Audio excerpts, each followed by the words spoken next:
주는 우리의 기쁨.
할렐루야.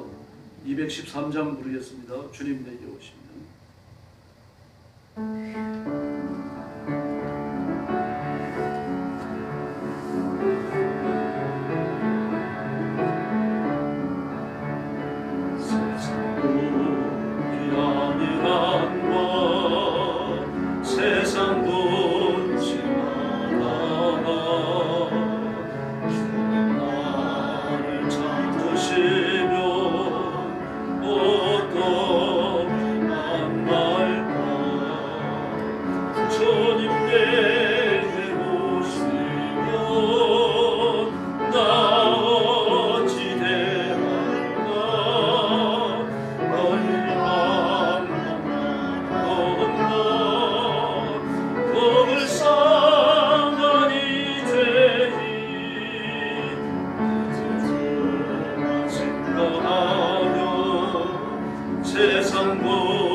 때까지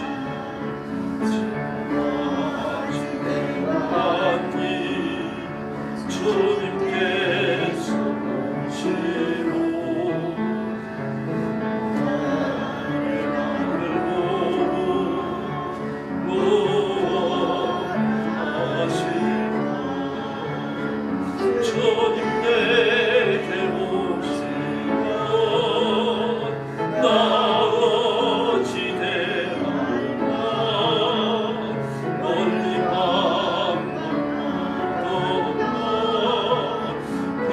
불쌍한 이제이 생각하며 세상 영원히고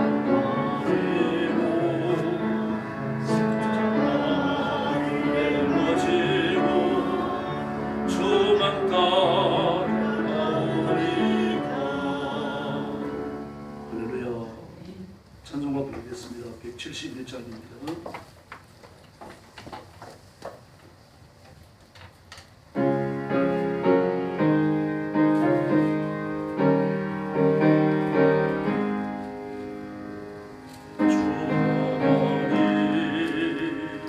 독생자 예수 날 위하여 오시었네. 내 모든 죄 사하시려고 십자가 지셨어 사셨네. 살아계신 주 나의 참된 소망 도려보니 사라지네. 사랑의 촌에 갈 길인 동안 내 모든 삶의 기쁨 널 충만하네. 주 안에서 모든 나로이 기뻐하며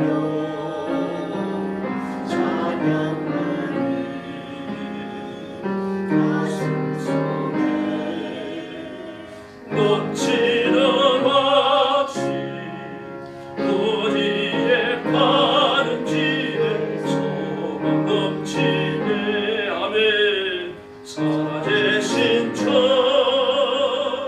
나의 참된 소망 두려움이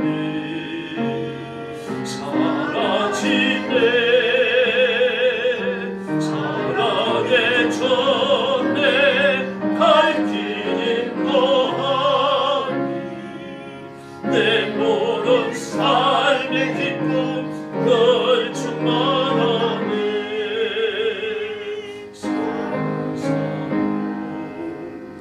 아마지고 우리 주님 되오리라. 사랑 넘세 다 물리치고 주님이 다스리니 영광 넘치네.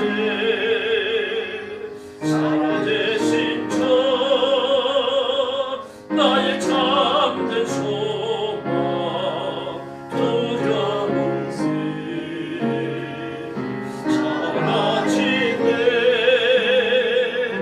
사랑의 전에 갈 길인 거하니 내 모든 삶의 기쁨 널 충만하네.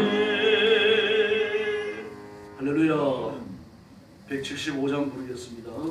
신랑 되신 예수께서.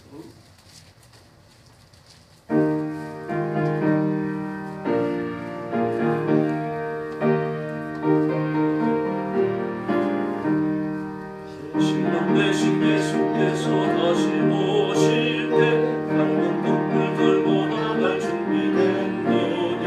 그날 밤에 주님 맞을 등불이 준비됐느냐.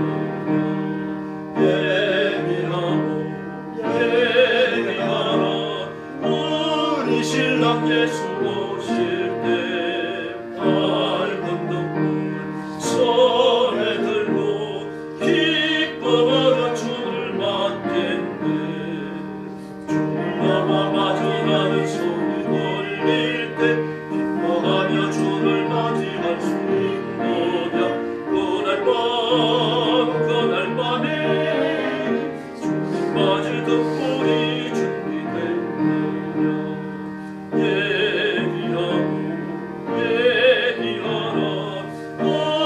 신랑 예수 오실 때 밝은 등불 손에 들고 기쁨으로 주를 맞겠네. 항상 기도 기도하며 거룩한 기름 준비하지 않고 주를 맞지 못하니 그날 밤에 주님 맞을 등불이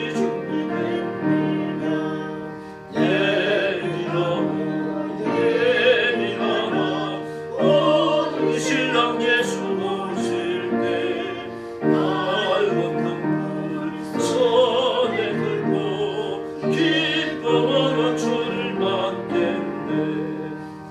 밤이 영화로운 모든 잔치에 기뻐하며 할렐루야. 그날 밤에 주님 맞을 등불이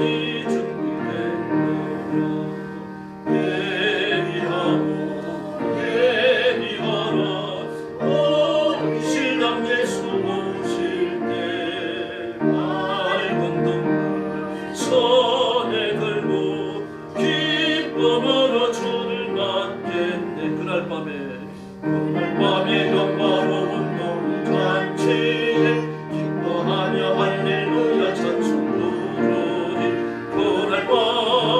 그날 밤에 주님 맞을 등불이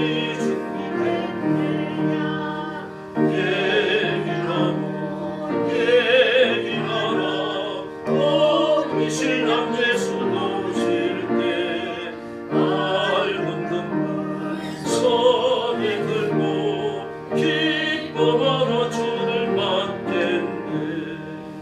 할렐루야.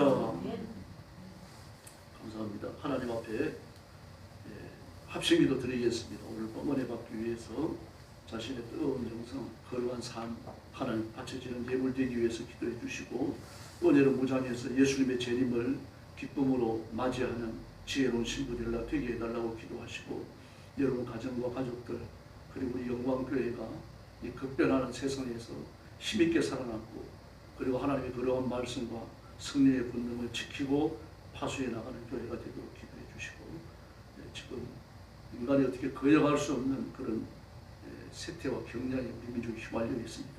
이 가운데서 하나님의 보호와 은혜를 입도록 부르짖어 주시기 바랍니다. 같이 기도하겠습니다. 자비하신 아버지 하나님 감사합니다. 오늘 밤도 저희들이 함께 모였습니다. 주일 밤을 기억하고 모인 성도들 하나님께서 이끌어 주옵시고 하나님의 가슴에 품으시며 은혜 주시기를 간절히 원하고 기도합니다. 저와 사랑하는 성도들이 하나님의 말씀과 능력과 권능으로 무장하고 더럽고 타락한 시대를 분별하며 분석하며 정죄하며 진리의 말씀으로 자신을 무장하고 의롭고 성결하게 자신을 가꾸어서 예수님 다시 오실 때 기쁨과 감사함으로 주를 맞이하는 지혜로운 신부가 되게 하여 주옵시기를 간절히 원합니다. 세상을 죄와 싸워지게 하시고 악한 영들을 몰아내게 하시고 사단의 견고한 진을 깨뜨리며 악한 마귀를 일곱 길로 쫓아내게 하여 주옵시기를 원하옵나이다. 하나님의 통치가 선포되게 하시고 하나님의 거룩한 통치가 온 성도들의 삶을 통하여 구현되게 하여 주옵시기를 간절히 원합니다. 온 세상의 왕은 하나님 한 분뿐이신 것을 믿습니다. 오가는 세상에 살고 죽음을 주관하시는 것 하나님 한 분뿐이심을 믿습니다. 마귀를 두려워하지 말게 하시고 악한 영들과 이방인을 두려워하지 말게 하시고 하나님을 두려워하며 하나님을 경외하며 하나님께만 복종을 바치는 순수한 성도들 되게 하여 주시옵소서. 오늘 밤도 주 앞에 나왔습니다. 아무도 핀다음으로 넘어가지 마시고 하나님의 은혜를 입혀 주옵소서. 하나님의 능력을 입혀 주옵소서. 성령의 권능을 허락해 주시옵소서. 자비하신 하나님 아버지, 오늘 밤 우리가 주님 앞에 부름을 받더라도 내일 새벽 예수님이 재림하시더라도 기쁨으로 예수님 앞에 설 수 있도록 우리 하나님 역사하여 주옵시기를 간절히 원합니다. 가정마다 복을 받아 가정이 평안하게 하시고 하나님의 은혜가 충만하게 하시며 하나님의 능력이 충만하도록 도와주시기를 간절히 원합니다. 온 가족이 예수 믿어 구원받고 믿음으로 하나가 되며 성전의 열매를 맺게 하여 주시옵소서. 그리스도의 몸된 교회의 영광교회를 기억해 주시옵소서. 깨어있는 교회가 되게 하여 주시옵소서. 예수님의 보혈과 하나님의 말씀이 생수의 강이 되어 흘러가는 교회 되게 하시고 하나님의 거룩한 말씀을 지켜내며 승리의 권능으로 온 교회의 선지를 파수해내는 살아있는 교회 되게 하여 주시옵소서. 주님 오시는 그날까지 선교사님들을 파송하며 해외에 나가 선교하며 복음 전하는 데 앞장서서 종말의 징조를 성취하는 교회가 되게 하여 주시옵소서. 대통령과 정치인들을 기억하여 주시고 하나님 아버지 마귀 앞에 굴복하는 그들의 삶을 그리고 예수님 앞으로 돌아오게 하여 주옵시기를 원하옵나이다. 공산주의 하는 것을 그만두게 하시고 하나님 앞에 굴복하게 하여 주옵시기를 원하옵나이다. 그래서 우리 민족 앞에 살 길을 열어주시고 우리 백성들 앞에 흥하는 길을 열어주시옵기를 간절히 원합니다. 오늘도 말씀을 나눌 때 은혜를 주시고 말씀이 깨달아지게 하시고 말씀이 잘 박힌 것처럼 우리 가슴에 남게 하여 주시옵소서. 자비로우신 아버지 감사합니다. 오늘도 주 앞에 엎드려 하나님 앞에 영광을 돌립니다.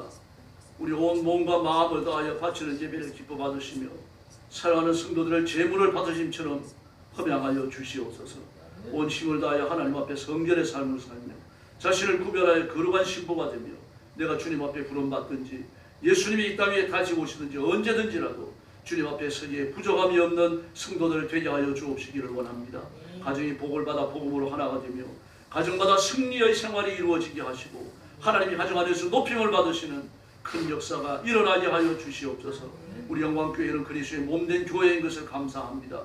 교회 안에서 예수 그리스도의 보혈과 하나님의 말씀이 생수의 강이 되어 흘러가게 하시고 하나님의 말씀의 거룩함과 성결함을 끝까지 지켜내는 깨어있는 교회가 되게 하여 주시옵소서. 부흥하게 하시고 뜨거워지게 하시고 말씀 전하게 하시고 선교하는 교회가 되게 하여 주시옵소서. 우리나라와 민족을 주님 앞에 맡깁니다. 우리 백성들 앞에 살 길을 열어주시고 온 정치인들이 회개하고 주님 앞으로 돌아오게 하여 주시옵소서. 감사해서 하나님 앞에 감사의 예물을 바치는 귀한 손길이 있습니다. 기쁨으로 받으시고 복 내려 주시옵소서. 성령 충만함을 주시고 몸에 약한 것 병든 것 다 치료하여 강건하게 하시며 온 가족이 믿음에 굳게서 복받는 가정 되게 하여 주시옵소서. 오늘 밤도 변함없는 은혜 주시기 원하옵고 예수님의 이름으로 간절히 기도 올려옵나이다. 아멘.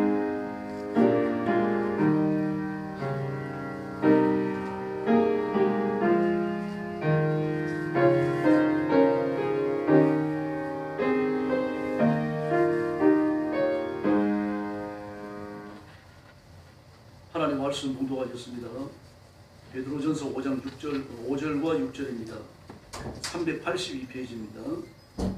382페이지 베드로전서 5장 5절과 6절입니다.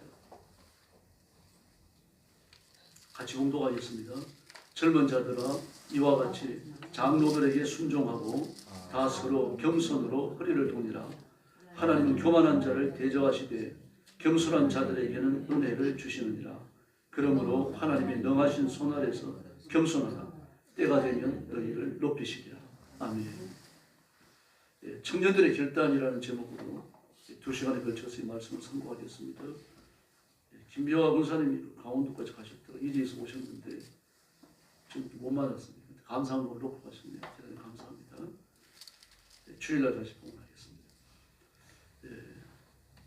젊은 자들아 그랬습니다. 청년들이라는 얘기죠. 여기 청년들이라고 하는 이야기는 그냥 막연한 청년이 아니고 병장기를 들고 전쟁에 나가 싸울 수 있는 사람들을 말합니다. 그리고 19살에서 20살 중후반 정도의 나이에 해당되는 사람들이죠. 이들을 향하여 말합니다. 장로들에게 순종하고 그렇게 말합니다. 순종을 명령합니다. 첫 번째죠. 그러므로 젊은 사람들은 순종을 위해서 결단해야 됩니다. 다음에 두 번째는 겸손으로 허리를 동이라 그랬습니다. 두 번째 결단입니다. 순종하라, 겸손하라.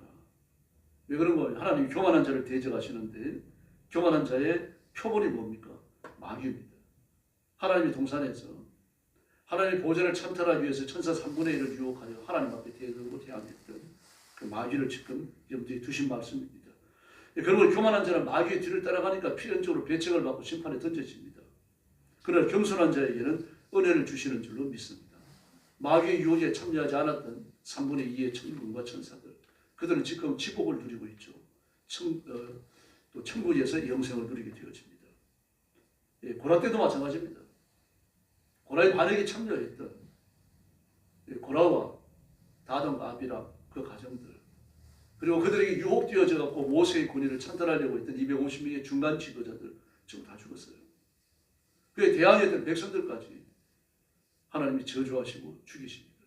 다 죽은 건 아닙니다만 하나님이 저주가 시작되기 그 시점에 모세가 아론에게 말합니다. 너는 향로에 불을 피우고 하나님과 저주받은 백성들 사이에 서라. 그리고 그들을 중보하라고 말합니다. 바로 그 결단이 그 백성을 지켜냅니다. 그러므로 불순종하면, 교만하면, 하나님의 권위에 대적하면 그 다음에 심판입니다. 그 외에는 없습니다. 그러면서 겸손한 자에게 은혜를 주신다 그랬습니다. 그러나 순종하고 겸손하는 것이 쉽지 않아요. 그래서 하나님 약속을 주십니다. 그 약속이 뭡니까? 6절입니다. 하나님의 능하신 손 아래서, 하나님의 능하신 손, 하나님의 손길 안에 들어가는 거죠. 시편에 보면 여종이 주부의 손을 바라본 같이 그렇게 말합니다. 고대 시대에는요, 고대 성경 시대에는 예수 믿는 사람들뿐만 아니라 일반적으로 그랬습니다. 주인은 종들과 말을 섞지 않습니다. 종은 주인과 말 섞을 그런 레벨이 되지 않는다고 생각하는 거죠. 짐승처럼 여기는 겁니다. 그렇다고 개, 돼지처럼 취급한 건 아닙니다만 그런 인격적 가치가 있다고 여기지 않았어요. 말을 섞지 않았기 때문에 어떻게 부려먹습니까? 손으로 합니다. 그래서 종들은 주인의 손을 잘 봐야 합니다. 주인이 불렀는데도 불구하고 오지 않으면 사단이 나는 거죠. 손으로 부르기 때문에 소리가 안 납니다. 불러서 오게 되면 그때는 이제 해야 될 중요한 일들을 직접 이루기도 하고 주인의 명을 받은 청지기가 이루기도 합니다. 그래서 하나님의 능하신 손 아래서 그렇습니다. 우리는 하나님의 손 아래서만 겸손하며 또 순종하는 자가 될 줄로 믿습니다. 하나님의 손을 벗어나는 순간요, 그때 자기의 힘으로 산다. 거짓말이에요. 인간이 스스로 결정할 수 있는 능력이 없습니다. 어떤 사람은 철학에서 특별히 그렇습니다. 그 철학적 원리를 따르는 목사님들도 그런 설교를 하는 분들이 있는데 인간에게 자유의지가 있다 그러는데 자유의지가 없어요, 여러분. 예수 믿지 않는 사람은 마귀에 붙들려 살다가 마귀의 뜻대로 살고 마귀의 소원을 이루며 살다가 마귀와 함께 죽이 떨어집니다. 그런데 예수 믿고 나면요, 자유의지라고 하는 건요, 내가 내 인생, 내 운명을 결정하는 걸 말해요.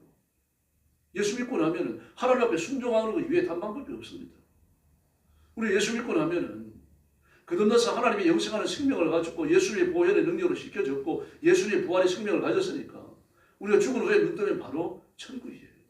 딴 데는 갈 수 없습니다. 근데 무슨 자유의지가 있습니까? 자유의지라고 하는 건 내가 예수 믿고 천국에 갈 사람이 됐다가도 뭐 교회 나가기 좀 싫고 그러면 다시 신앙을 취소하고 지멋대로 살다가 또 예수 믿기로 작정을 하던 교회를 나오고 그리고 영생을 버렸다가 얻었다가 빌었다가 취했다가 이게 자유의지예요. 악을 행할 권세도 있고 선을 행할 권세도 있고 사람이 있습니까? 없어요, 여러분. 악을 행하는 사람을 보면요, 인격이 완전히 악에 사로잡혀갖고요, 악을 행할 수밖에 없습니다. 그 선을 행할 능력은요, 사람이 바라볼 때 윤리적으로 착한 사람은 있죠. 그러나 하나님의 의도를 충족시킬 착한 사람은 존재하지 않아요. 근본이 더럽고 근본이 악하기 때문입니다. 모종을 안 해가지고 냄새가 풀풀 나고 우리는 새집을 짓고 얼굴에는 말입니다. 뭐 더러운 색동이 붙어갖고 온갖 더러운데 양말 입혀놓으면 뭐 할 겁니까? 400만 원짜리 자켓을 입어는 무슨 의미가 있습니까? 깨끗이 씻어야죠. 착한 사람은 착하게 살다가 착하게 지옥 가는 겁니다. 예수 믿는 사람은 예수님의 이름을 붙들고 하나님의 나라에 들어갈 줄로 믿습니다. 그래서 하나님이 능하신 손 아래였습니다. 중간지대 없어요, 여러분. 이 세상에 회색지대가 없습니다. 사람이 보지에 회색지대가 있는 것 같아요. 그 사람의 관찰이고 철학적 이론이죠. 영적으로 보면요, 마귀에 속했느냐 하나님께 속했느냐 이것밖에 없습니다. 죄는 무슨 색입니까? 다 잊어버리셨어요? 검정색이 아니죠? 주홍색입니다. 이사야 1장에 나오잖아요. 너희 죄가 주홍같이 붉을지라도. 죄는 주홍색입니다. 의는 무슨 색입니까? 흰색. 왜 흰색이죠? 빛의 색이기 때문입니다. 빛이 흰색입니다. 그래서 빛의 색이기 때문에 흰색이라고 말하는 겁니다. 주홍색과 반대되는 개념을 주기 위해서 색깔을 반대로 대립하는 게 아닙니다. 죄냐, 빛이냐, 어둠이냐, 빛이냐 이걸 대립하는 거지 색깔을 대립하는 건 아니에요. 다만 색깔은요, 어둠과 빛을 대립하기 위해서 인간의 눈으로 구별지어라고 도할 뿐입니다. 그리고 선과 악은요, 인간에게 표준이 있는 게 아닙니다. 하나님께 표준이 있는 줄로 믿습니다. 뭐 전부 다 죽음과 죄와 사망은 검은색에다 말하고 싶잖아요. 그러니까 성경은 죽음같이 붉을지라도 그렇게 말하고 있어요. 너희가 눈같이 양털같이 희리라 라고 말합니다. 다시 말해서 우리 어둠이 아닙니다. 어둠에 속했느냐 빛에 속했느냐 두 영역밖에 없어요. 그 둘이 교차되는 회색지대는 존재하지 않는다는 얘기입니다.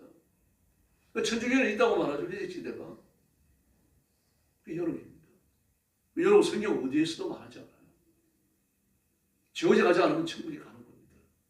그래서 이야기하는 겁니다. 오늘 두 가지를요. 순종하라, 겸손하라. 그러므로 이 명령은 청년들에 대한 이야기만이 아니죠. 모든 그리스도인들이 이 말씀을 받고 이 말씀대로 살아야 할 줄로 믿습니다. 그래서 첫 번째 명령이 순종하라입니다. 순종하라는 이야기는 권위에 대해서 굴종하라는 그런 뜻이 아닙니다. 굴종이라고 하는 말은 비굴해지라는 뜻이죠. 굴복하고 종속된다는 뜻입니다. 하나님께서는 굴복을 명령하기도 합니다. 그러나 그 굴복조차 뭡니까? 우리 스스로 하나님 앞에 무릎을 꿇는 거예요. 뭐 영화를 보면은 악인이 권총을 갖고 사람의 머리 위에다 대고 뭐 말하라 그러냐? 암호를 말해라. 암호를 접속해라. 막 그러잖아요. 그걸 권총이 무서워가지고 말할 수밖에 없잖아요. 하나님 그런 분이 아닙니다. 죽음과 재앙과 저주를 우리 위협하시면서 순종해라 그러는 분이 아니에요. 우리 스스로 하나님 앞에 순종하는 것을 원하는 겁니다. 결혼 대상자 결혼하고 싶어가지고 여자를 만났는데 그 여자분의 총벌이 켜겨오면서 나하고 결혼할래 안 할래? 이게 아니라는 말입니다. 막 데이트하고 연애하면서 여인의 마음을 푹 녹여갖고 자원해갖고 내가 너 아니면 결혼할 남자가 없다. 이래가지고 결혼해야 되는 거죠. 예수 믿지 않고 불순종하고 오만하게 살면 벌 받아요. 맞아요. 그러나 그게 무서워가지고 하나님 앞으로 돌아오는 것. 그것조차라도 뭡니까? 우리 굴복입니다. 하나님께 스스로 무릎 꿇는 걸 말하는 거죠. 네, 그러므로 성경에서 겸손하라, 순종하라라고 하는 말씀은 다 어디에 기초를 둡니까? 하나님의 권위에 기초를 두는 겁니다.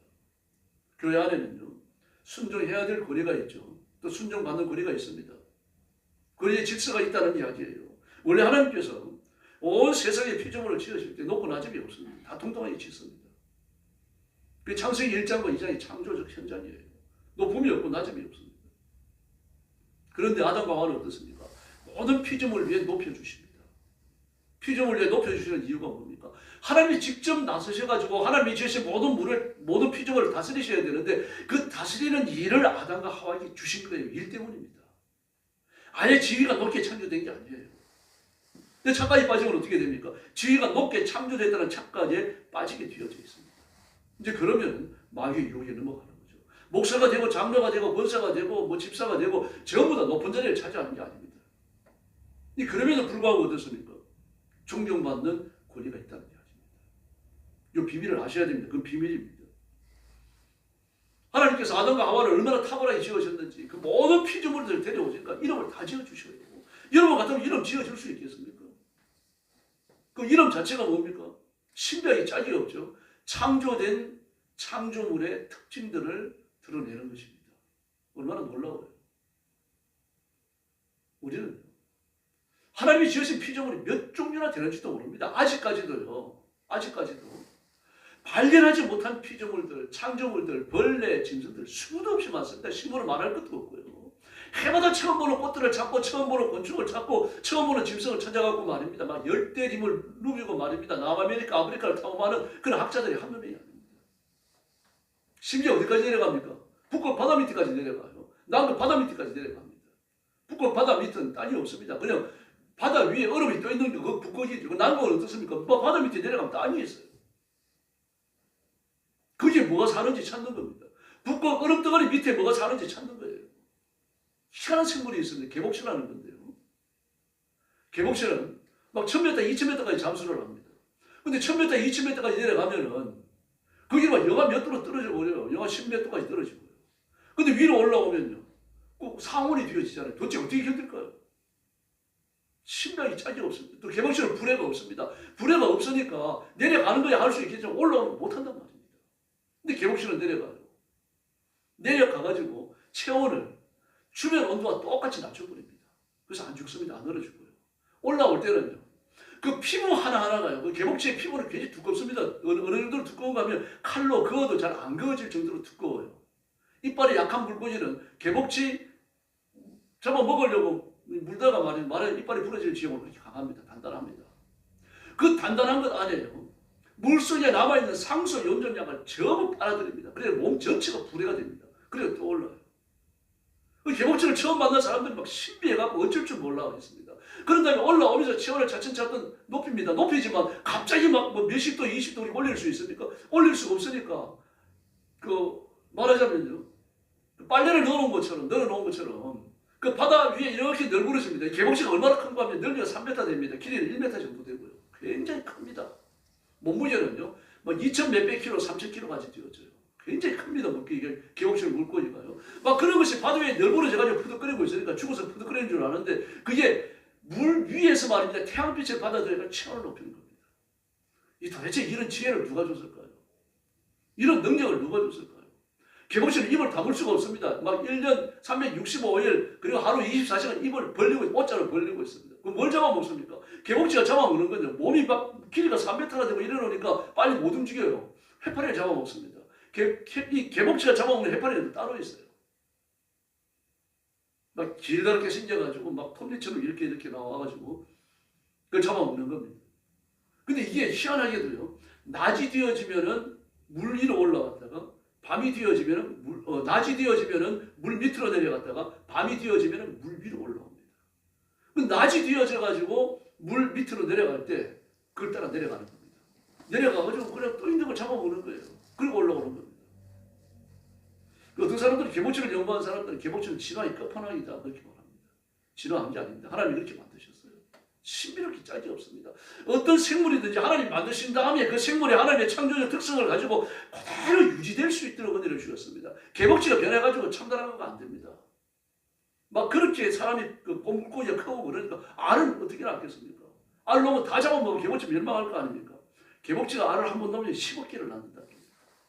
끔찍합니다. 와가지고 알 잡아먹다가 배불러갖고 못 잡아먹습니다. 결국 개복치가 크게 자라나는 거죠. 개복치는 깨어난 건요. 뭐 쌀을 말하다 그래요. 쌀을 말하다 그럽니다. 2.5mm 정도 된다 그러니까요. 그러니까 몇 g이나 되겠어요. 근데 이게 성장하기 시작하면요. 하루에 1kg가 자라난다 그럽니다. 몸무게가 하루 1kg가 오른다. 놀랍습니다. 여러분. 이 모든 창조하신 창조주께서 하나님의 지으신 창조물들 속에 직접 개입하셔서 역사하시는 줄 믿습니다. 근데 사람이 어떻게 착각합니까? 내 것이라고 착각합니다. 내 마음대로 할 수 있다고 생각합니다. 그래서 어떻게 합니까? 개발이라는 비명하에서 자연을 무한대로 마음대로 파괴시켜버립니다. 이게 범죄입니다. 이게 오만입니다. 이거보다 더 큰 오만이 어디 있습니까? 여러분? 하나님이 만들어 오신 창조 세계를 잘 보존하고 다스려야 됩니다. 이게 통치예요. 그럼 우리는 통치라고 하면 뭡니까? 군림하는 거죠. 군림하고 억압하고 학대하고 쥐어짜가지고 내 것을 만들어야 됩니다. 이게 오만이고 교만입니다. 이게 마귀의 마음이죠. 아담과 하와는 타락하기 전에 안 그랬습니다. 하나님이 지으신 창조물들을 잘 돌보고요. 그 피조물들을 하나하나 만나면서 이름을 다 지어주고요. 이러면서 하나님을 영원하게 해드렸죠. 근데 마귀가 와서 이 교만을 선물처럼 집어 던져버립니다. 죽는 것을 몰랐어요. 이게 폭탄 아닙니까?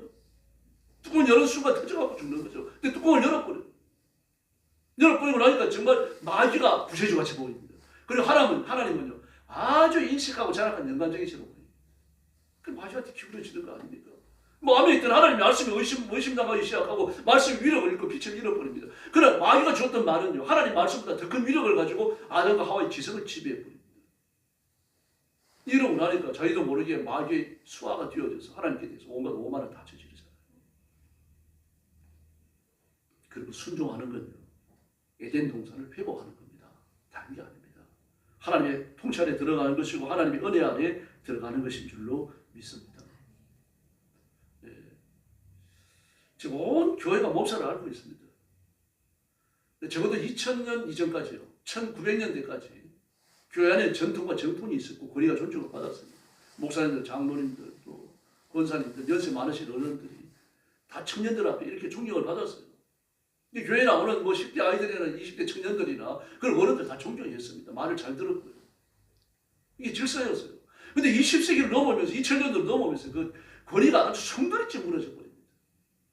그렇게 해도 좋다고 하는, 이렇게 사는 것이 더 나은 삶이라고 하는 그 철학적 원리를 포스트 모더니즘이 제공하는 겁니다. 사람들이 다 현혹되어지고요. 교회 안에까지 지금 그렇게 되어져 있습니다. 교회 안에서 가장 무서운 사람들이 누굽니까? 청년들이에요. 뭐 어떤 분은 설교하면서 그러더라고요. 마귀보다 더 무서운 자들이 교회 안에 있습니다. 20, 30대 청년들입니다. 그들은 하나님 앞에 굴복 안 합니다. 이 시대 앞에 굴복합니다. 얼마나 답답하면 그런 소리 했는지 모르겠어요. 그 심정은 이해됩니다만 표현은 좀 과했죠. 여러분, 하나님 앞에 순종하지 않으면 그 다음엔요, 자기가 자기 인생을 사는 거 아닙니다. 마귀의 의도, 마귀의 통치를 받아들여야 돼요. 어쩔 수 없습니다. 인간은 그런 존재예요. 하나님을 의지하도록 만들어 놨는데 하나님이 계셔야만 충족되어지는 마음의 영역이 있는데 이걸 닫아버리니까 그 다음에는요, 여기 하나님 쫓아내고 나니까 그 다음에는요, 그 자리를 차지해야 될 누군가를 모셔드려야 돼요. 그게 마귀입니다, 여러분. 자기가 자기 인생의 왕이 되는 게 아닙니다. 자기가 자기 인생의 왕이 되어져서 살아가는 사람 아무도 없습니다. 그 죄짓고 넘어지는 거 보면 알잖아요. 지금 정치인들 보세요, 여러분. 제정신 가진 사람 누가 있습니까?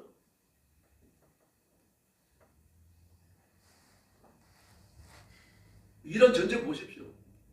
원래 이란이 페르시아 후예예요. 조상들이 얼마나 위대합니까? 전 세계를 정복했고요. 굉장한 사람들 아닙니까? 그 메데파사에서 페르시아가 되어져갖고 페르시아에서 헬라로 넘어가고 헬라에서 로마로 내려오면서요, 중동에서 큰 세력을 형성하면서 그걸 강한 세력을 유지했던 것이 이란이에요. 근데 그 이란을 누가 점령하면 무슬림이 점령해버립니다. 그 전통적인 페르시아 후손들은요, 지방으로 이렇게 미끄러져 내려가요. 역사의 주도자들이 무슬림이 되고 나니까요, 무너지는 겁니다. 그래도 그 기인 아직 남아 있습니다. 그래서 이번에 이미 내란이죠. 그 반정부주의자들이 이란의 허메니에 대해 가지고 전쟁을 선포하고 막 반정운동으로 막 전쟁이 일어났어요. 지금 굉장한 전쟁이 일어났습니다. 허메니는요, 군인들에게 명령해서 무조건 살포하게 만들었고요. 그 내부적으로는 12,000명 정도가 죽었다고 그러는데 그 외부에서 그 전쟁터를 촬영한 그 기자들요, 그리고 선교사님들의 얘기를 들어보면 2만 명 이상이 죽었다고 말합니다. 근데 정확한 사망자 통계가 나올 겁니다. 막 거기에 대해 가지고 트럼프는 기름을 붓습니다. 연일 연설을 하면서 여러분은 위대한 후손입니다. 위대한 국가였습니다. 그 위대함을 다시 되찾아야 합니다. 막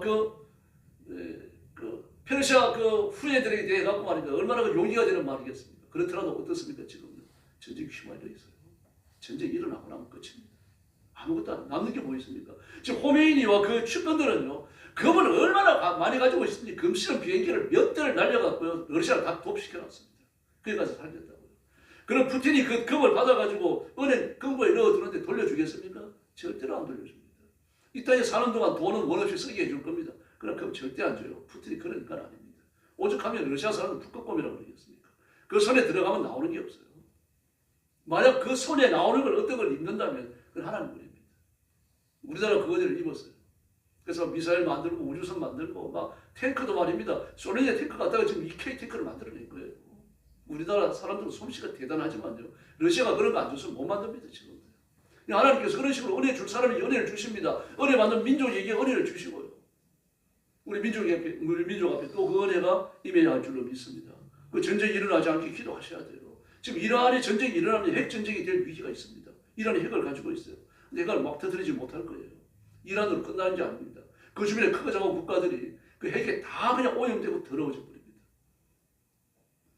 그래서 우리나라를 위해서 기도해야 되고, 하나님 아버지 김정은이가 미쳐갖고 전쟁 일으키지 않게 해주십시오. 부르짖어야 됩니다. 지금 김정은도 코너에 몰려있거든요. 그 전쟁도, 그 건강도요, 언제 죽을지 모릅니다. 그 자신이 안다 그래요. 어떤 짓을 할지 모르죠. 그 주변에 김정은이한테 그 목숨을 잃은 사람들이 하나둘입니까? 그런 군인들이 하나둘이, 억울해서 고통 겪는 사람들이 하나둘이 아니죠. 억압하다 보면요, 그 다음에는요, 폭발하는 거예요. 지금 중국도 보십시오, 여러분. 막 그 시위대에 나오는 사람들이 그 나와가지고 뭐 시진핑 퇴전하는 이 정도가 아니고요, 쇠파이표와 그 쇠화살을 쏘는 활과, 그리고 쇠파이표를 갈아갖고 만든 창을 들고 나와요. 사정무기를 들고 나와요. 그걸 들고 데모를 하고 있습니다. 왜 그렇습니까? 말을 못하게 하니까요. 도전을 못하게 하고 말을 못하게 하고 자기의 얘기를 인터넷에 못 올리게 만들고 전부 입을 틀어막아 놓으니까 말입니다. 그 다음엔요, 폭동입니다. 이게 역사가 증명하는 거예요. 우리나라도 마찬가지입니다. 말을 자유롭게 하게 놔둬야 돼요. 카톡 검열하는 거 아닙니다. 카톡이 나와가지고 막 대통령을 욕하고 무슨 짓을 하더라도 놔둬야 됩니다. 지금 국회도 잘못했어요. 국회에 대통령 욕하는 글을 올렸다고 그래가지고 한동안 제명시켰는데 그 이후로 제명시킨 건 잘못된 겁니다. 그런 데서 대통령 욕 안 하면 어디 가서 할 겁니까? 대통령 욕먹을 일이 없습니까? 있거든요. 윤석열 대통령 계엄 잘못한 겁니다. 계엄하면 안 됩니다. 어리석은 거예요. 계엄을 하는 게 아니라 계엄을 하지 말고 끝까지 권력을 붙들고 있어야 돼요. 그러니까 뭔가를 해내는 겁니다. 지금 다 증명돼 있잖아요. 권력을 내려놓으면요. 그 다음에는 여러분 길 지나가는 개밖에 안 돼요. 아무것도 아닙니다. 권력을 쥐고 있었더라도요. 작아졌더라도 누가 돕는 사람이 없더라도 권력을 쥐고 있으면 뭔가 할 기회가 오는 거예요. 뭐 이런 것들이 돼가지고 백성들이 원망하고 욕하는 거 들어야죠. 그걸 틀어막아 놓으면 그때 힘을 행사하는 겁니다. 과거가 증명하잖아요. 역사가 그런 식으로 흘러왔습니다. 지금 중공이 그 위기에 서 있어요. 어찌 되었든지요. 이 시대는 권위에 저항하는 시대입니다. 순종하지 않습니다. 하나님 말씀 앞에 순종하지 않는데 하나님 말씀 앞에 순종하지 않는다라고 생각하지 않고 우리 교회는 장로님과 목사님들, 권사님들이 너무 구닥다리기 때문에 교회 나갈 수 없다. 그런 식으로 말합니다. 잘못된 생각이죠. 교회 안 나가는 젊은 사람들이 거의 그런 생각을 가지고 있어요. 우리 교회는 성경적이지 않다. 이 자신이 성경적이지 않다고는 생각하지 않습니다. 우리 교회가 성경적이지 않다고 말합니다. 그런데 맞습니다. 교회가 하나님 말씀 앞에 100% 순종할 수 없어요. 위기가 있습니다. 그러나 자신들이 그 교회를 거부하고 나왔다 그래갖고 성경적인 행동을 하는 건 결코 아닙니다. 개혁은 안에서 일어나는 거지 외부에서 쳐들어오는 게 아닙니다. 천주교가 무너지고 개신교가 일어나는 건 내부에서 일어나죠. 깨어있는 그 신부들이 생명을 걸고 그 개혁을 주도하잖아요. 잡혀 죽은 신부가 한두 분 아닙니다. 여러분. 얼마나 많은 그 개혁에 참여한 그리스도인들이 순교의 제물로 사라지는지 모릅니다. 헤일 수 없이 많이 죽어요. 1575년도인가요? 그때 뭐 르네상스가 일어나면서 이어가지고 종교에 일어나죠. 그때 많은 사람들이 죽습니다. 그렇더라도 우리는 교회를 뛰쳐나가서는 안 됩니다. 예수 그리스도의 몸된 교회는 끝까지 붙들어야 하고 우리가 힘을 다해서 성결하게 만들어야 할 줄로 믿습니다. 그러나 이 시대는 개인주의를 무장했습니다. 내 마음이 안 맞으면 떠나가는 거예요. 제가 전에도 말씀드렸습니다만 금년이 이제부터 몇 년 안 됐어요. 예년과 똑같이 목사님이 일꾼들을 세우면서 전화를 다 하죠. 항상 전화를 합니다. 근데 전화해갖고 연결이 안 됐어요. 그래가지고 그냥 연락을 못 드리고 그냥 뭐 중고등부 교사로 세우고 성가대로 세웠어요. 그래 발표하고 났습니다. 난리에 맞추고 나가지고 그 사람들이 30대 청년들이 다 몰려와서 뭐 많지는 않았지만 목사님 아니 우리 의견도 물어보지 않으시고 이렇게 중고등부 교사를 세워놓고 성가대로 세워놓으시면 어쩌란 말입니까? 목사님 당황했어요. 그런 일이 한 번도 없었고 그런 일이 일어나려고 상상도 안 합니다. 막 포스트 모더니즘으로 무장된 사람들, 개인주의로 무장된 사람들이 군에 저항하고 나온 거죠. 그 시대 흐름을 읽어야 됩니다. 그때는 뭐 별 도리가 없죠. 내가 미안하다 연락했는데 연락이 안 됐다. 어떻게 취소할까? 뭐 그렇게 나가야 되는 거죠. 야단치면 안 됩니다. 그래 순종할 줄 알아야지. 무슨 짓이야? 그러면 안 되는 겁니다. 품어야 돼요. 품어하고 진대 앞에 순종하도록 가르치고 감화하고 만들어야 되는 거죠. 근데 이게 싫은 사람들 교회를 떠나가는 겁니다. 이제 지금 우리가 직면해 있는 그런 시대입니다, 여러분. 이 시대가 뭘 쫓아가더라도 우리 진리 앞에 순종해야 할 줄로 믿습니다. 만약 현대 교회가 그리와 순종의 문제를 해결하지 못한다면요, 이사야 선지자가 염려했던 왜곡과 타락한 세력이 교회를 지배하게 됩니다. 이사야 3장 4절로 5절을 보니까요. 그가 또 아이들로 그들의 방백을 삼으시며 적자들로 그들을 다스리게 하시리니 백성이 서로 학대하며 각 이웃을 잔해하며 아이가 노인에게 비천한 자가 존귀한 자에게 교만할 것이며. 할렐루야. 이런 식으로 교리가 무너졌던 적이 과거 교회 역사에 없어요.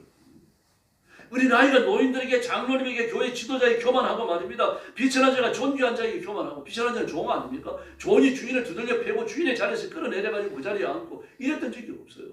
합리주의가 도래하고 르네상스 운동이 일어나면서 모든 거리들이 의심을 당할 때 막 프랑스 대혁명이 일어나가지고 감옥에 끼어지고 영주들이 끌어내려가지고 불태워지고 말입니다. 그 프랑스 감옥에 끼어지면서 말입니다. 왕궁도 불타고 그리고 그 자리에 살고 있던 사람들은 전부 자기 재산을 이끌고 왕궁으로 들어가고 영주들의 집으로 들어가고 귀족들의 집으로 들어가지고 그 집을 빼앗고 뭐 이런 말이 일어났었죠. 그리고 그 전에는 그런 일이 없었어요. 이게 역사의 처음이라고 봐야 합니다. 그리고 오늘 이 시대는요, 그런 혁명이 또 일어나고 있습니다.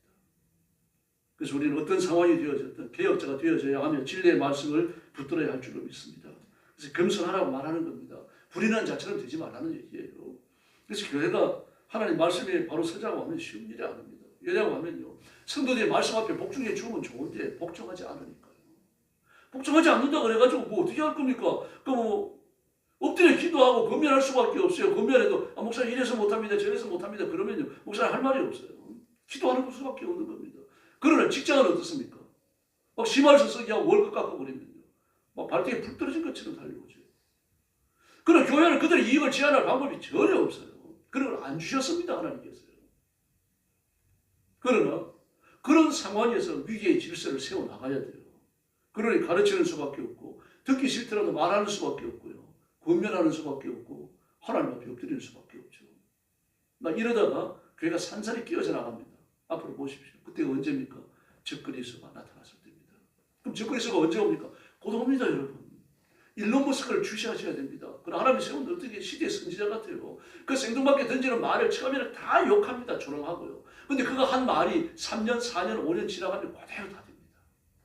일론 머스크가 화성에 우주선 보낸다. 그리고 나는 우주선을 발사시켰다가 우주선을 싣고 갔다가 그 우주선을 싣고 간 비행체가 다시 발사한 자리로 돌아오게 한다. 다 비웃었어요. 다 비웃었습니다. 우주선을 싣고 갔던 발사체가 되돌아와가지고 재사용되어지는 거 미국이 했어요. 근데 어디로 떨어집니까? 바다에 떨어져요. 태평양에 떨어지고 대서양에 떨어지고. 그럼 그걸 가가지고 끌고 와가지고 다시 발사대에 세워서 발사했어요. 일론 머스크는 어떻습니까? 발사한 발사체가 비행선을 싣고 가서 우주 궤도에서 발사시킨 다음에 그게 되돌아와가지고 발사대에 올랐어요. 발사대에. 1년에 몇 번씩 쏘아 보내잖아요. 지금요. 똑같은 거예요. 그뿐만이 아닙니다, 여러분. 막 전 세계에 30만 개의 정유도 회성을 띄우겠다 그랬을 때 미쳤다 그랬어요. 그렇지만 3만 개 이상 띄웠죠. 5만 개 정도 띄웠다 그러는데 몇 개 띄웠는지 모르겠습니다. 그래서 스미스 공단이 시작됐어요, 지금. 일론 머스크가 바라보는 건 뭡니까? 핸드폰 아니에요, 여러분. 뭡니까? 차량, 그리고 사용하는 모든 IT 기기들요, 인터넷에 연결된 모든 기기들요, 그걸 조정하기 위해서예요. 그러려고 스타링크 띄우는 거거든요. 우주선 띄우는 거거든요. 여기에 모든 기기들이 연결되고 나면 그 다음에는요, 전 세계는 한 사람의 집처럼 변해버리고 말아요. 미국에 가는데 돈이나 지갑이나 이렇게 가져갈 필요가 없습니다. 그냥 가면 됩니다. 왜 그렇습니까? 이미 전두엽에 칩을 박아놨으니까요. 돈 쓰는 걱정할 거 없습니다. 왜 그렇습니까? 돈 걱정 없는 세상이 오기 때문입니다. 칩을 박아놨으니까 공항 검색대 지나가면서도 막 지금처럼 3시간씩 4시간씩 그런 안전검사 안 받습니다. 지나가면 됩니다. 이 사람에 대한 모든 것들이 어디에 들어있습니까? 전두엽에 밖에 칩에 다 들어있어요. 앞으로 조만간 일론 머스크는 자기 전두엽에 그 칩을 받겠다고 말합니다. 이 얘기한 지가 벌써 한 3년 됐는데 아직 안 했어요. 그 칩이 아직 좀 불안전한 거죠. 실제로 박을 겁니다. 돈 싸들고 댕기면서 쓸 필요 없습니다. 그냥 가면 돼요. 그냥 가가지고 이렇게 내가 필요로 하는 거 파 한 달에 뒤어졌든 무 하나가 뒤어졌든 밍크 코트가 뒤어졌든 사가지고 그냥 나오면 됩니다. 나오면 자동으로 결제가 되버립니다. 이 스탬프가 보편화되면 그런 세상이 열리는 거죠. 돈은 어디서 나옵니까? 돈은요, 앞으로 모든 생산 과정에 휴머노이드 로봇이 들어갑니다. 지금도 많이 들어갔죠. 미국처럼 중국처럼 말입니다. 막 로봇가 춤을 추고 빙글빙글 돌면서 무슨 격투기 하고 왜 하는지 모르겠습니다. 그 정신없는 짓이거든요. 그거 해가지고 뭐 하려고요? 이 로봇은 어디에 들어가면 생산 과정에 들어가죠. 생산 공정에서 모든 사람들 100%다 대체해버려야 됩니다. 다 대체하고 나면요, 그 로봇들이 벌어들이는 생산 총량요, 생산해갖고 벌어들이는 총 화폐 돈의 양이 지구상의 모든 사람들이 소비하는 소비 총량을 넘어버립니다. 우리 필요 없어지죠. 그 돈을 누가 관리합니까? 세계적인 기업들과 정부가 관리합니다. 그리고 모든 백성들에게 필요한 돈들을 무조건 줍니다. 그럼 부자가 되느냐? 부자 되죠. 쓰는 동안은요. 우리가 여러 가지 시험을 했었죠. 그 소비 쿠폰 줬잖아요. 소비 쿠폰 10만 원 주고 20만 원 주고 그랬는데 그걸 언제까지 써야 됩니까? 11월 말까지 쓰라, 10월 말까지 쓰라. 쓰잖아, 없어진다. 이 프로그램이거든요. 쿠폰을 주는데 전부 다 화폐잖아. 진짜 돈이 아니고 그게 인터넷에 들어있는 돈 아니에요. 인터넷에 들어있는 돈이니까 프로그램이란 말입니다. 그 프로그램에 제한을 두는 거예요. 10월 30일이 되면 돈이 다 사라지게 만드는 겁니다. 그 전에 써라. 앞으로 그런 세상이 열립니다. 반드시요. 그런 디지털 화폐로 돈을 줍니다. 이 기본소득을 주는 거예요. 1인당 200만 원을 줄지 1인당 300만 원을 줄지 모릅니다. 그 돈을 받아가지고 쓰는데 마음껏 쓰고 해외여행 다닐 만큼 그런 돈을 줍니다. 그런 돈을 주되 프로그램을 심는 거예요. 이걸 한 달 안에 써라. 네가. 한 달 안에 쓰지 않으면 돈 다 없어진다. 3달이 되면 새 돈을 준다. 이런 식으로 길들이는 거예요. 그런 세상이 옵니다, 여러분. 그 다음에 알고리즘을 심어요. 어떤 알고리즘을 심습니까? 네가 길 지나가다가 침을 뱉었다. 침 뱉었는지 안 뱉었는지 어떻게 합니까? CCTV 있죠? 머리에 박아놓은 침이 있죠. 침 뱉으면 네 신용점수 깎는다. 뭐 5점 깎인다. 횡단보도 무단횡단하면 5점 깎인다. 욕하고 멱살 들고 싸우면 그 10점이 깎인다. 네가 어디 가서 물건을 훔치면 100점이 깎인다. 그래가지고 신용점수가 몇 점 이상 깎이고 나면요. 영화 못 보게 합니다. 영화 대금을 지불할 수 없어요. 차단돼버립니다. 알고리즘이 그렇게 되어 있습니다. 영화 못 봅니다. 기차 못 타요. 걸어 다녀야 돼요. 내 차도 못 탑니다. 내 차도 전부 다 스테리오가 연결되어져 갖고 그 메인 서버에 내 차에 대한 모든 정보가 기록되어져 갖고 그 통제를 당하는 겁니다. 신용이 안 걸려요. 신용점수가 안 되면요. 이걸 누가 하고 있습니까? 중국에서 하고 있잖아요. 지금요. 신용점수가 깎이면요. 고속열차 못 타요. 비행기 못 탑니다. 외국여행 못 합니다. 지금 중국에서는요. 그리고 얼마 이상의 돈을 쓰는데 제한을 해버립니다. 죄 짓지 말라는 얘기예요. 욕하지 말고 싸우지 말고요. 그런 세상이 열리는 거죠. 그 프로그램과 알고리즘을 통해 가지고 온 세상 사람들이 아주 단번에 이 통제 안에 들어가게 되는 거죠. 일론 머스크는 빠르면 3년, 길면 5년 후에 이 사회가 시작된다라고 했습니다. 끔찍하죠. 적그리스도가 나타날 수 있는 사회적 준비, 시대적 준비가요. 그런 식으로 진행되어져 갑니다. 그렇게 되어지고 전쟁과 전쟁의 수고로 늘어날 겁니다. 트럼프가요. 전쟁도 전부 다 잠재우지 못해요. 이렇게 그 경제적인 여건들, 철학적인 여건들, 사회적인 여건들이 적그리스도가 나타날 수 있는 온 세계가 하나가 될 수 있는 그런 성숙한 분위기가 만들어져 가는데도 불구하고 전쟁과 전쟁의 소문, 내란과 내란의 소문, 난리와 난리의 소문이 온 세상을 막 들끓게 만들 겁니다. 그러면서 적그리스도가 나타나서 그 모든 분쟁을 다 잠재울 거예요. 그 평화의 사도가 됩니다.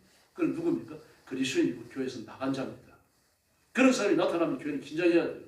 전 세계가 평화 모드로 젖어들고 전쟁이 끝나버리고 내란도 끝나버리고 말합니다. 온갖 분쟁이 끝나고 스스로 말입니다. 무기를 파괴시킵니다. 핵무기를 갖고 와서 파괴시키고 온갖 그 사람을 죽이는 것들을 말입니다. 전부 바꿔가지고 생산에 사용할 수 있는 뭐 그런 차를 만들고 그 규정한 그런 뭐 기구들을 만들고 그런 세상이 옵니다. 여러분 낫을 쳐가지고 그 농기구를 만들잖아요. 창을 쳐가지고 농기구를 만들죠. 그런 세상이 오는 거예요. 그러면서 온 세상에 전쟁이 필요 없는 평화 무드가 발생합니다. 그때 적그리스도가 전 세계의 통수자가 되는 겁니다. 그러면서 자기를 거룩한 곳에 올려놓고 내가 하나님이다 라고 말하고 다 들을 거예요. 왜 그렇습니까? 그렇게 큰 리더십 그리고 평화를 주장하는 사람이 세상에 없었어요. 지금까지. 마귀의 능력과 마귀의 감화와 마귀의 권세를 가지고 나타나는 자니까요. 무슨 일을 못하겠습니까? 하늘에서 불이 떨어지게 하는 거예요. 그 적그리스도를 위해서 일하는 거짓 선지자가 하는 거지 적그리스도는 그런 일도 아니에요. 더 큰 일을 합니다. 전 세계를 움직이는 일을 하는 거죠. 그리고 적그리스도의 우상을 만들고 그 우상이 적그리스도가 하는 메시지를 전하게 만들 거예요. 무슨 녹음기를 틀어댈지 그건 모르겠습니다. 그런 시시한 방법은 아닙니다. 우상이 말을 하는 것처럼 보일 거예요. 성경이 이렇게 나오지 않습니까? 그런 세상이 멀지 않았어요. 지금 우리가 살아서 그 세상을 볼 줄 모릅니다. 그 여러분 내가 120살까지 살아야 되겠다, 150살까지 살아야 되겠다. 절대로 그런 생각하지 마세요. 그런 꿈을 꾸는 사람들은 대환란 통과해야 됩니다. 계시록 2장 서머나 교회에 나오는 것처럼 온 세상이 임할 환란에서 자기 백성들을 건질 때 저와 여러분은 구원받아야 할 줄 믿습니다. 그 환란을 통과해서는 안 되는 거죠. 그런데 그 세상이 지금 만들어져 가요. 차근차근 만들어져 갑니다. 세상을 들어가 보면 들어가 볼수록 소름 끼쳐요. 그래서 믿음 지키셔야 됩니다. 내 하나 돌보고 자존심 상해가지고 막 부들부들 떨고 돈 좀 더 모으려고 막 악착같이 돈을 모으고 그럴 때가 아닙니다. 여러분. 믿음 준비할 때예요. 믿음 준비하고 하나님을 복종하고 그리고 성경을 부지런히 읽으셔야 됩니다. 성경을 읽어가지고 성경을 무장을 해야 이 긴박하게 정말 무서운 빠른 속도로 진보해가는 이 세상이 어떻게 변해가는지를 볼 수 있습니다. 하나님의 말씀에서 얼마나 떨어졌는지 적그리스도가 나타나면 어떤 식으로 통치할 것인지 그게 보입니다. 여러분 성경을 읽으시면요. 그렇게 읽으시고 이 시대를 분별하고 그리고 여러분 분석하고 정죄하셔야 돼요. 거기까지 하셔야 됩니다. 그 다음에 우리는 하나님의 말씀으로 우리 자신들의 양식과 원리를 삼아서 세상을 살아가야 할 줄로 믿습니다. 마귀는 아주 탁월한 존재였어요. 그런데 이렇게 말합니다. 이사야 14장 12절 말씀에 보니까 내가 내 자신을 하늘에 올라 하나님의 별 위에 나의 보좌를 높이리라. 무뼈는 천사들을 말하죠. 내가 북극 지폐의 산 위에 좌정하리라. 북극 지폐의 산 위에 있는 보좌, 하나님의 보좌입니다. 히브리인들에게, 고대 시대 히브리인들에게 복종은 거룩한 곳, 하나님이 계시는 곳으로 구별된 곳으로 인식되어졌어요. 그런데 북극 지폐의 산 위에 있는 보좌에 내가 좌정한다. 하나님의 보좌를 말하죠. 14절에 보니까 이렇게 말합니다. 가장 높은 구름에 올라치고 귀높은 자와 비길이라. 가장 높은 구름.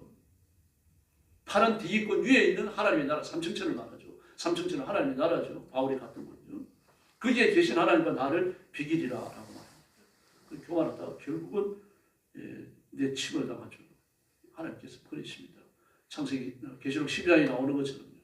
하나님께서 그를 내버리시고 땅 위로 떨어지지 않았습니까? 그런데 그 교만함을요. 지금 이 시대의 사람들에게 그대로 심고 있어요. 하나님의 창조의 질서를 깨뜨리고 온갖 오만을 다 떨고 지상의 천국을 만들려고 하고 예수 믿는 사람들을 저주하고 교회를 핍박하고 그리스도의 십자가를 조롱하는 이런 일들이 지금 본격적으로 시작됐잖아요. 앞으로 더 강해질 겁니다. 여러분들이요.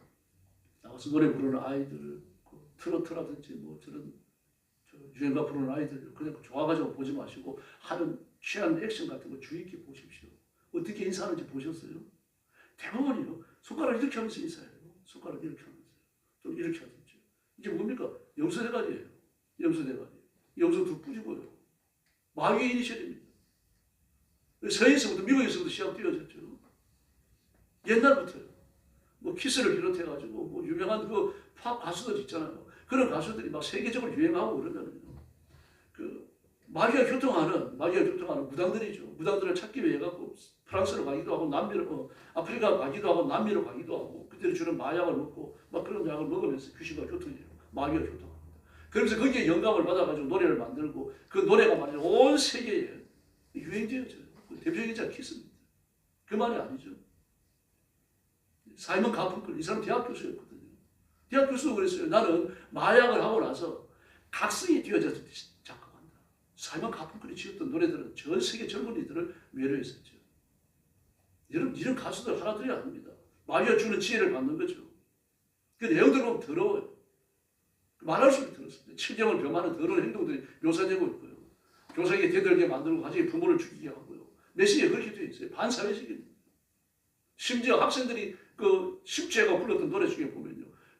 교회 학교에서 선생님들이 마음에 들지 않으면 때리자, 죽이자, 뭐 이런 식이에요. 노래 가사가 그렇게 되어 있습니다. 우리나라도요. 그런 노래를 부르는 사람들이 막 제재를 당하고 그랬었잖아요. 여러분, 하나님이 그 행하시는 일들, 하나님이 하시는 통치, 하나님이 하시는 구원 사역을요. 근본적으로 대적을 하고 깨뜨리려고 하는 거예요. 우연히 일어나는 게 아닙니다. 마귀로부터 회식되는 거죠. 과거에도 그랬고 지금도 그렇습니다. 앞으로도 마찬가지입니다. 그래서 우리가 진실로 하나님 말씀에 서지 않으면요. 이 시대에 분별을 못합니다. 제가 다시 말씀드립니다. 지금 TV 틀면 네 가지밖에 없잖아요. 예능, 트로트와 먹방, 쭉 드라마밖에 없어요. 거기 앉으셔가지고 눈 놓고 있지 마시고 안 그러시겠습니다. 하나님 말씀을 읽으시고 혹시 드라마를 보시더라도 드라마에 빠져드시면 안 됩니다. 드라마를 관찰하시고 분별하셔야 돼요. 아, 이 드라마는 이런 점이 비성경적이구나. 우리 애들한테 보지 말게 해야 되겠다. 이런 판단을 가져야 되는 거죠. 그리고 하나님 이 시대의 사람들이 이런 비성경적 드라마에 빠져드는데 이 시대를 구원해 주십시오. 이 더러운 드라마가 성경에서 사라지게 해주십시오. 그렇게 기도하셔야 돼요. 이게 우리 책임인 줄로 믿습니다. 그래 이스라엘 백성들은 어떻습니까? 온갖 더러움으로 이 당시에 성경 시대 당시에 고대 성경 시대 당시 이스라엘 백성들은요 하나님께 대항하는 것을 사명으로 알았어요. 그 선지자를 죽이고 오게 가두고 온갖 더러운 악을 행했죠. 예수님 이렇게 말씀하십니다. 나는 마음이 온유하고 겸손하니 내게 배우라. 내 문예를 배우고 내게 배우라. 그리하면 너희 마음이 쉼을 얻으리라. 할렐루야. 마음이 쉼을 얻는데 짐을 내려버리라고 말하지 않습니다. 내 문예를 매라 그랬어요. 내 문예. 그 문예가 뭡니까? 온유와 겸손입니다. 하나님께 순종하는 거죠. 마귀는요. 오만과 교만과 파괴입니다. 그 문예를 내면 막 카타르시스가 됐죠. 막 남이 한마디 말할 때 난 10마디 말을 하면서 말입니다. 말로 그냥 박살을 내버리고. 그게 잘하는 게 결코 아닙니다. 온유와 겸손의 모녀를 내고 말을 해야 되고 온유와 겸손의 모녀를 내고 대인관계를 해야 할 줄로 믿습니다. 우리 예수님께서 계셨으니까요. 그래서 우리가 하나님의 손 아래 있어야 됩니다. 하나님의 손 아래 있지 않으면 그게 불가능합니다.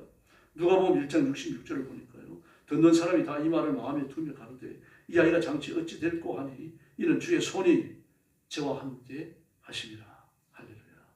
성전에서 계시는 예수님 보고 하시는 말씀이에요. 하나님의 손이 저와 함께 하는 걸 봤다는 얘기입니다. 사도행전 40장 30절에 손을 내밀어 병을 낫게 하옵시고 라고 말합니다. 사도행전 11장 21절에서도요. 주의 손이 그들과 함께 하시며 수도한 사람들을 믿고 주께로 돌아오니라 라고 말합니다. 그러므로 주님의 손이 함께한다. 하나님의 손이 함께한다. 하나님의 권능이 저와 여러분을 붙들어 주신다는 약속인 줄로 믿습니다. 겸손하기 위해서 자존심도 내려놓고 별도 빼버리고 우리 예수님만 바라보십시다. 상대가 형편없는 말을 하더라도 괜찮다고 존중해 줘야 됩니다. 아, 괜찮다 그런 말을 해도 좀 형편없는 말을 해도 네 생각이 똑바른 것 같다. 너 표현을 좀 잘했다. 칭찬해 줘야 돼요. 루즈하게 보고 막 그걸 깎아내리면 안 됩니다. 자존심 상하지 않는데 기고만장하는 사람을 만났을 때도 마찬가지입니다. 자존심이 상하더라도 그 사람을 이렇게 안아야 됩니다. 기고만장해도 괜찮아요. 사람들도 있죠. 막 그 집에 애가 고2, 고3인데 막 생애 처음으로 막 전교를 떠올렸습니다. 기고만장하게 놔둬야 되죠. 길을 살려줘야 됩니다. 그러나 내가 기고만장하는 건 조심해야 되겠죠. 하나님 변수를 잊어버릴 수 있습니다. 그래서 하나님 능하신 손이 필요합니다. 이럴 때 인내하는 것은 수양한 힘만 갖고는 안 됩니다. 그러므로 하나님의 능력의 손 안에 들어가야 됩니다. 엎드려 기도하시고 하나님의 말씀을 부지런히 읽어주시고 성령의 권능으로 무장하고 이 시대가 감당치 못하는 깨어있는 일꾼들이 되기를 예수님의 이름으로 축원합니다. 기도하겠습니다. 자비하신 하나님 아버지 은혜를 감사합니다. 이 시간 주의 성령께서 저와 성도들을 사로잡으시고 진리 앞에 복종하며 십자가 예수님처럼 온유와 겸손의 길, 하나님 말씀에 대한 순복과 순종의 길, 그리고 자신을 쳐서 복종시키는 복종의 길을 걸어가도록 인도하여 주시옵소서. 교만하지 말게 하시고 어떤 사람을 만나더라도 내 발 아래 두고 밟지 않게 하시고 오히려 남을 나보다 낫게 여기는 이 길을 걸어가게 하여 주시옵소서. 아버지처럼 온 세상을 가슴에 품는 마음을 주시고 십자가 지신 예수님의 마음을 주셔서 누구를 만나더라도 내 마음에 두고 내가 품을 수 있는 그런 마음의 크기를 갖게 하여 주시옵소서. 저와 성도들을 주께 드렸사오니 주님의 오른손으로 붙드시고 만지시고 힘있게 써주시기를 원하오며 예수님의 이름으로 간절히 기도 올리옵나이다. 아멘.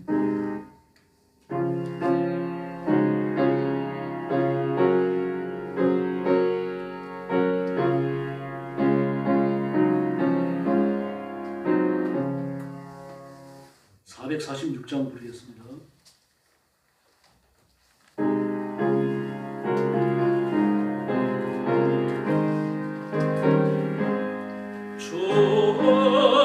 천성배도 참 기쁘건도다 날 사랑하신 주를 내시옵소서. 기뻐하고 기쁘도다 항상 기쁘도다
우리도 지속적으로 열심을 가져주시기 바랍니다. 나라와 민족을 위해서 기도해 주시고, 전쟁과 전쟁, 이란 이미 내란 시작되었습니다. 베네수엘도 마찬가지고요. 지금 이란 같은 경우는 진짜 많은 사람들이 죽었어요. 베네수엘라는 사람이 죽진 않았지만 지금 내란 직전까지 가 있어요. 한쪽으로는 내란이 시작됐다고 말합니다. 전 세계적으로 우리 평화가 오기를 위해서 기도해야 됩니다만, 그러나 우리가 생각하는 그런 식의 평화는 오지 않습니다. 앞으로요. 아주 거대한 변화가 일어났는데 이 변화는 우리 힘으로 그걸 엎을 수 있는 그런 변화가 아닙니다. 이제 하나님을 맡겨야 되겠고, 특별히 우리나라와 민족을 위해서 부르짖어야 돼요.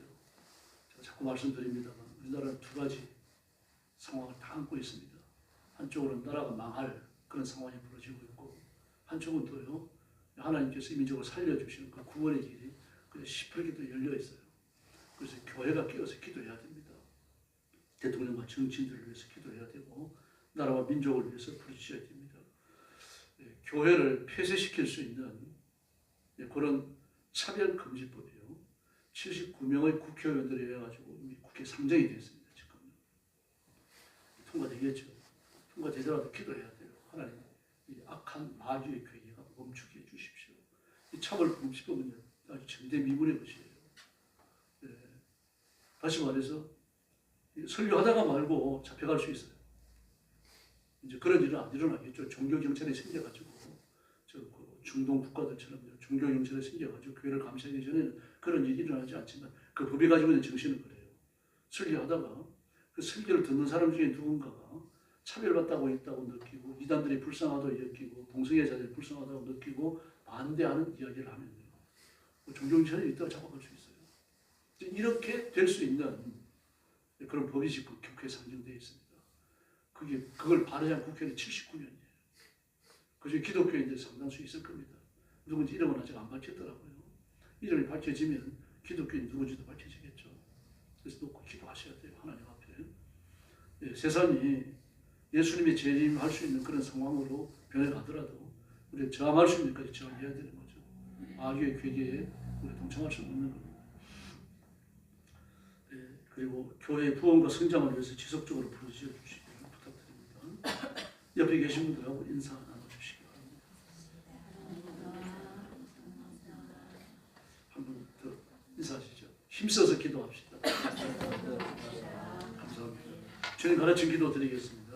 하늘에 계신 우리 아버지, 아버지의 이름을 거룩하게 하시며 아버지의 나라가 오게 하시며 아버지의 뜻이 하늘에서와 같이 땅에서도 이루어지게 하소서. 오늘 우리에게 일용할 양식을 주시고 우리가 우리에게 잘못한 사람을 용서하여 준 것 같이 우리 죄를 용서하여 주시고 우리를 시험에 빠지지 않게 하시고 악에서 구하소서. 나라와 권능과 영광이 영원히 아버지의 것입니다.